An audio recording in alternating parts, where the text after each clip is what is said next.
남의 눈치를 보지 말고 내 자신에게 집중하라.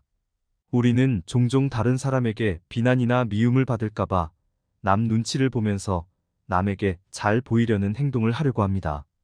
남들에게 호감을 사기 위해 억지로 하는 행동은 자연스럽지 않습니다. 그리고 타인의 반응이나 의견에 영향을 받고 스스로를 평가하게 됩니다. 이러한 현상에는 어떤 이유가 있는 걸까요? 우리는 사회적 동조와 수용을 위해 타인의 평가를 중요하게 여깁니다. 우리는 소속감과 인정을 얻기 위해 타인의 마음에 맞추려는 경향이 있습니다. 따라서 내 마음에 들지 않는 것은 남의 마음에도 들지 않는 것으로 받아들이게 됩니다. 이러한 상황에서 우리는 자신의 소신과 가치를 잃어버릴 수 있습니다. 자신의 생각과 감정을 부정하고 타인의 기준에 맞추려고 노력하다 보면 결국에는 자아를 잃어버리게 됩니다. 우리는 자신의 마음과 소중한 가치를 지키기 위해 타인의 평가에 너무 의존하지 않아야 합니다. 남의 시선에 신경 쓰면서 살면 인생이 점차 공허해집니다. 남에게 잘 보이려고 기대했지만 그 사람들에게서 인정이나 칭찬의 말은 기대만큼 나오지 않기 때문입니다. 한 가지 예시를 들어보겠습니다. 가족 관계에서 자녀가 부모의 기대와 다른 길을 선택할 때 어려움이 생길 수 있습니다. 부모가 자식에게 특정 직업이나 경로를 강요하거나 자기의 꿈을 투영하기도 합니다. 이때 자녀는 자신의 소망과 열정을 지켜야 합니다. 자신의 인생을 살아가기 위해 자신만의 길을 선택하고 자신의 가치와 행복을 실현해야 합니다. 남의 마음에 맞추기보다는 자신의 마음을 따르는 용기를 가져야 한다는 것이죠.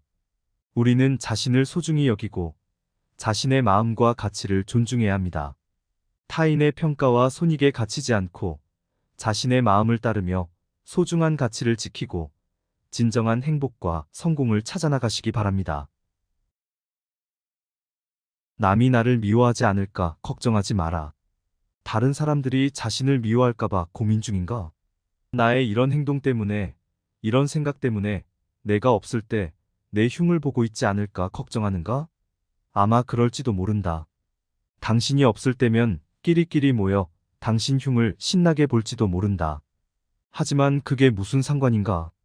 자기를 싫어하는 사람의 호감을 사기 위해 비위를 맞추고 시간과 에너지를 낭비하는 사람들이 있다.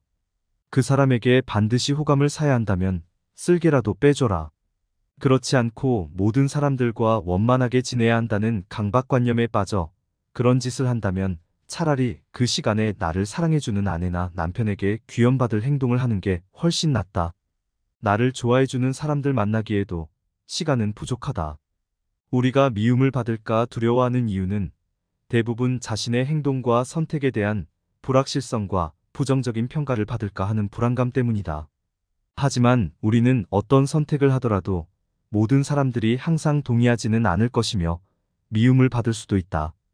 중요한 것은 이러한 미움과 불만에 지나치게 신경을 쓰지 않고 자신의 가치와 소중함을 지키는 것이다. 나를 좋아하는 사람들로 충분해.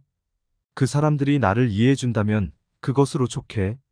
나를 싫어하는 사람들이 나를 이해하지 못하는 것은 당연해. 열심히 내 맡은 바 일에 최선을 다하면 그들도 나를 좋아하게 될지도 몰라.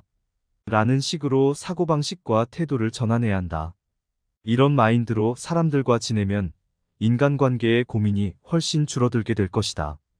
우리는 자신의 인생을 살아가며 늘 미움과 반대의식에 집착하고 남들이 나를 어떻게 평가하는지만 신경 쓰는 경향이 있습니다. 하지만 진정한 인간관계는 서로에게 솔직하게 말하고 서로를 존중하며 소통하는 데서 비롯됩니다. 남이 나를 미워하지 않을까 걱정하는 대신에 우리는 서로를 이해하고 받아들이며 서로의 차이점을 존중하는 인간관계를 형성해야 합니다. 영상이 도움이 되셨다면 구독, 좋아요, 알림 설정 부탁드립니다.